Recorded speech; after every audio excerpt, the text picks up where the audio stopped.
એક અમેરિકન નાગરિકે ચાકુની અણીએ બેલીઝમાં ટોપિક એરના એક નાના વિમાનને હાઇજેક કરી લીધું હોવાની ઘટના પ્રકાશમાં આવી છે.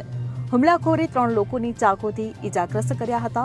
ત્યારબાદ જવાબી કાર્યવાહીમાં વિમાનમાં સવાર મુસાફરે હુમલાખોર પર ગોળી ચલાવી હતી, જેનાથી તેનું મોત નીપજ્યું હતું.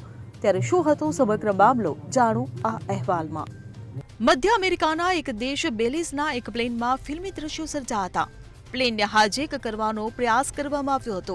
અહેવાલ મુજબ એક અમેરિકન નાગરિકે છરીની અણીએ નાના ટ્રોપિક એર વિમાનને હાઇજેક કરવાનો પ્રયાસ કર્યો હતો, પરંતુ એક મુસાફરે હાઇજેકરને ગોળી મારીને મોતને ઘાટ ઉતારી દીધો હતો. પોલીસ કમિશનર ચેસ્ટર વિલિયમ્સે જણાવ્યું હતું કે વિમાન હવામાં હતું ત્યારે હુમલાખોરે ચાકુ કાઢ્યું હતું અને સ્થાનિક ફ્લાઇટને દેશની બહાર લઈ જવાની માંગ કરી હતી. હાઇજેક કરનારની ઓળખ અમેરિકન નાગરિક અકિનેલા સવા ટેલર તરીકે થઈ છે. એવું લાગે છે કે તે કોઈ સૈનિક રહી ચૂક્યો છે. ટેલર ચાકુ લઈને વિમાનમાં કેવી રીતે ચડ્યો તે સ્પષ્ટ નથી. હાઇજેકિંગ દરમિયાન વિમાન ઉત્તરી બેલીઝ અને રાજધાની બેલીઝ સિટી વચ્ચેના હવાઈ ક્ષેત્રમાં ચક્કર લગાવી રહ્યું હતું અને તેમાં બળતણ ઓછું થવા લાગ્યું હતું.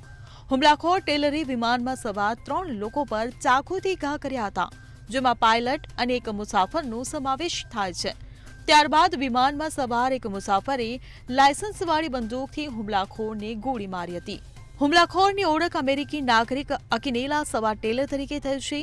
એરક્રાફ્ટ હવામાં હતું ત્યારે તેણે છરી કાઢી હતી અને માંગણી કરી હતી કે ડોમેસ્ટિક ફ્લાઇટ તેને દેશની બહાર લઈ જાય. ટ્રોપિક એરના એરક્રાફ્ટમાં 14 મુસાફરો અને 2 ક્રૂ મેમ્બર સવાર હતા. એક અહેવાલમાં જણાવ્યા અનુસાર એરક્રાફ્ટે બેલીઝની મેક્સિકો સાથેની સરહદ નજીકના એક નાના શહેર કોરુઝલથી ટેક ઓફ કર્યું હતું અને લોકપ્રિય પર્યટન સ્થળ સાન પેડ્રો તરફ જઈ રહ્યું હતું. ત્યારે તેને હાઇજેક કરવામાં આવ્યું હતું. વિમાન સુરક્ષિત રીતે લેન્ડ થયું એ પહેલા એરક્રાફ્ટ લગભગ 2 કલાક સુધી આકાશમાં આમ તેમ ઉડતું રહ્યું. ઇજાગ્રસ્તોની સારવાર માટે હોસ્પિટલમાં દાખલ કરવામાં આવ્યા છે. હાઇજેકરને ગોળી મારનાર મુસાફરના પીઠમાં છરી વાગી હતી અને તેના ફેફસામાં પંચર થઈ ગયું છે. તેની હાલત હજુ પણ ગંભીર છે. એરપોર્ટ દ્વારા જાહેર કરાયેલી માહિતી અનુસાર ટેલર યુનાઇટેડ સ્ટેટ્સમાં શિક્ષક હતો.